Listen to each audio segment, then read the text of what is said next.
Welcome to this explainer where we are going to tackle something that pretty much every working Singaporean deals with, from their very first paycheck all the way to retirement. We're talking about the Central Provident Fund, or as we all know it, the CPF. Right? Why must it be locked? Is it my money? If you've ever thought that, trust me, you are not alone.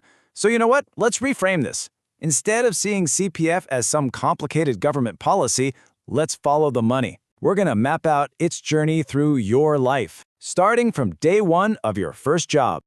So the moment you start working, your CPF contributions get split into 3 different buckets.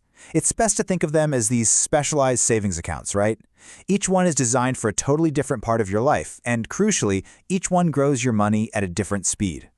Okay, the real story on this slide is all about those interest rates. The government is basically giving you a little nudge, a hint to save for the long haul. Your ordinary account, the one you can tap for housing, gets a decent 2.5%. But look at the accounts for retirement and healthcare, your special and MediSave accounts. They get a much higher floor of 4%. That difference isn't an accident. It's a clear signal. The longer you leave your money untouched, the harder it's going to work for you. Now, for most of us, the first time CPF feels, well, real is when we're ready to buy our first home. That's the moment it clicks, and you realize your ordinary account holds the key to this huge milestone in your life. But here's the catch, a rule that honestly surprises a lot of people. When you eventually sell that property, you don't just pocket all the cash. First, you have to pay back your own CPF account. And not just what you took out, but also the 2.5% interest it would have earned all those years. The whole point is to make your retirement fund whole again, almost like you never even touched it. And this brings us to a really big strategic question. Should you move money from your 2.5% ordinary account to your 4% special account to supercharge your retirement savings? I mean, from a pure numbers perspective, doing it early is a no-brainer for maximum growth. But, and this is a big but, it's a one-way street. It's irreversible. Once that money goes into your SA, it's locked in for retirement. You can't pull it back for a house down payment, so you've got to be absolutely certain you won't need it for that. All right, let's fast forward a bit. Let's talk about a huge moment in the CPF journey, your 55th birthday. This is when the entire system kind of pivots. The focus isn't just on saving anymore, it's all about getting your money ready to pay out to you in retirement. So, how does this actually work? Well, on your 55th birthday, a brand new account magically appears, your retirement account, or RA. As you can see, the system first funnels all the savings from your special account into this new RA. Then, if that's not enough to hit your retirement target, it'll start pulling from your ordinary account. This new combined pot of money in your RA is exactly what's going to fund your future. The whole reason for creating this retirement account is to set aside a specific target amount of money. This is called the Full Retirement Sum, or FRS. You can think of it as the default goal the system aims for at age 55, and it's all calculated to give you a steady, comfortable monthly income for the rest of your life. But here's the thing, the FRS is just the default. It's not your only choice. If you want a property, for example, you can opt for the basic retirement sum, which is half of the full amount. On the other hand, if you really want to maximize your payouts, you can aim for the enhanced retirement sum. Each choice you make here directly changes how much cash you'll get in your pocket each month. Okay, so you saved for decades, you've hit 55, your retirement account is all set up. So what's the end game? Well, it's a national annuity plan, and it's called CPF Life.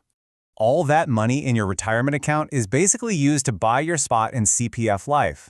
To put it simply, it's like a national insurance plan against living too long and running out of money. It pools everyone's savings together to absolutely guarantee that you'll get a monthly paycheck for as long as you live, even if you live to be 110. And you can choose to start getting these payouts anytime you want, starting from age 65. And this slide right here, this shows you exactly what those choices mean in real dollars. Now, these are estimates for someone turning 55 in 2025. If you meet just the basic sum, you're looking at about $930 a month. Hitting the default full retirement sum, that almost doubles to about $1,730. And if you manage to really max out and hit the enhanced sum, you're looking at a monthly payout of over $3,300 for life. So the big takeaway here is that your payout isn't just some fixed number. It's a living, breathing figure based on how much you saved and the choices you make. And probably the most powerful choice you have, deciding when to start. For every single year you delay your payouts after 65, all the way up to age 70, your monthly income goes up by as much as 7%. That's huge. So yeah, the system has its rules, but it's also packed with features and tools that are designed to put you, not the government, in the driver's seat. This isn't just about saving anymore, it's about active planning. You see, really understanding CPF is all about making a mental shift, from being a passive saver to becoming an active financial planner. It is not a one-size-fits-all system. The real goal is to learn the rules of the game so you can bend them to fit your unique life goals. And you don't have to fly blind. The CPF website has some incredibly powerful online tools. You can literally go to their planner, type in the retirement income you want, and it will work backward and show you the steps to get there. Or, before you buy a house, you can see exactly how that purchase will ripple forward and affect your final payouts decades from now. They are built to turn your abstract goals into a concrete, actionable plan. So there you have it. What starts out as a mandatory savings account slowly evolves into this really powerful financial planning tool. We've seen how it goes from feeling like a locked box to becoming a flexible toolkit for your biggest life goals. The rules are on the table, and the power to plan is now in your hands. So the only question left is the one you see right here. What's your next move? Thanks for tuning in.